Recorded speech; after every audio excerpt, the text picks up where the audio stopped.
Hey guys, today we're going to use the foot as a way of diagnosing the liver.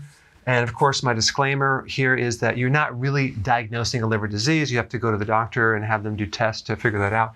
But this will give you some good clues on a potential problem with your liver. Okay?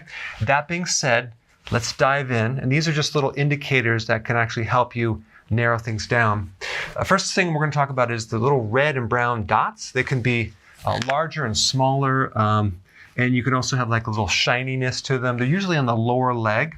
That is poor circulation. And that is usually a liver problem. It could also be diabetes. It could be many other things, but you see this a lot when people have liver problems. So the actual appearance of the lower leg and the foot gives a lot of great information about the overall health of the person, because the heart has to send blood all the way down to your feet and then back through the vascular system. And usually if there's a liver problem or a heart problem, whatever, there's going to be a vascular problem. And you're going to see it in this part of your body a lot because of the poor circulation that's occurring. So a lot of these problems happen at the greatest distance from the heart. And also even with diabetes, for example, you see neurological problems in your feet and your hands because of that fact, because it affects the distal fingers, which is the point furthest away from the heart. Okay, so you'll see red and brown little discoloration type specks on the lower leg, and then something called spider veins, or another name would be spider nevis, which usually see this in cirrhosis. And what's happening to the liver is you're building up a lot of estrogen, and too much estrogen can affect the vascular system. So you can see varicose veins and spider veins, and you can see them in the lower legs. Then we have cracked heels, okay? This is usually a vitamin B3 deficiency or an omega-3 fatty acid deficiency. Why? Because one of the functions of the liver is to make bile and help you absorb these fatty acids, not just omega-3 fatty acids, but vitamin A, which could be involved in the skin, vitamin E, which could be involved in the skin. Those are fat-soluble vitamins. But vitamin B3 also affects the skin. Other B vitamins also can affect the skin as well. Just how they relate to the cofactor to help the enzymes work, especially with proteins.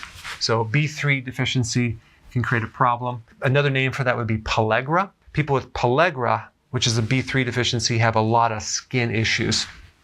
All right, itching of the foot. Usually in the bottom of the foot, that is a backup of fluids into the liver. It's a congested liver. It could be bile backing up, and you're getting a buildup of histamines, a congested liver, so you can have itching in the foot. Also, you can have pain or inflammation in the bottom of the foot. A lot of times people associate that with something called plantar fasciitis, when it's really not plantar fasciitis. It's just a liver problem. And then you also have hot feet. Hot feet is another symptom of a bad liver. And then we have bad odor. So you have smelly feet. Why? Because the liver is not able to detoxify correctly, and it's backing up through the skin. Usually if the liver's bad, the person's diet is pretty bad, and their entire body is backed up with garbage, especially the large intestine and the kidneys, and it's coming out through the skin. So you can't just have a really terrible, unhealthy, bad liver and have a very healthy kidney or colon. If one is bad, they're usually all pretty congested and unhealthy. Okay, pitting edema. That's where you press your finger into the lower leg and it leaves a dent and it just stays there. That's fluid backup. That's a common liver symptom. Then we have fungus, toenail fungus.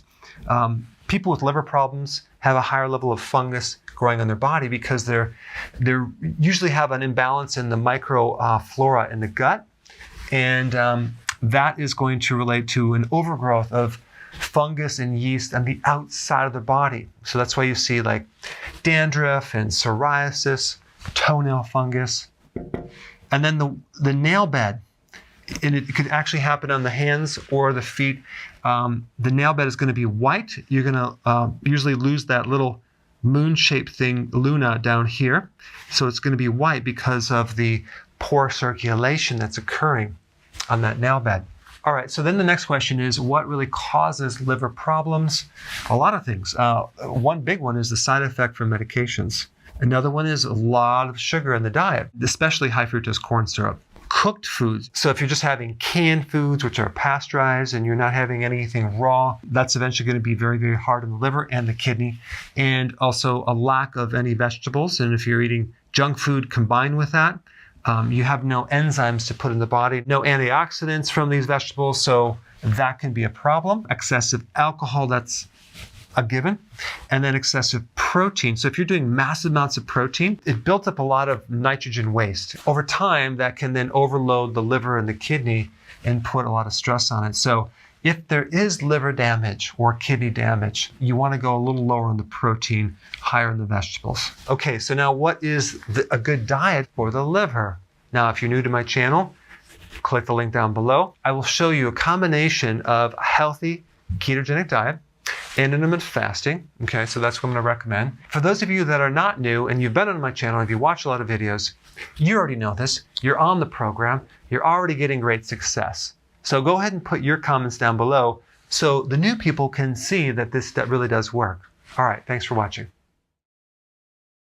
Hey, if you're liking this content, please subscribe now, and I will actually keep you updated on future videos.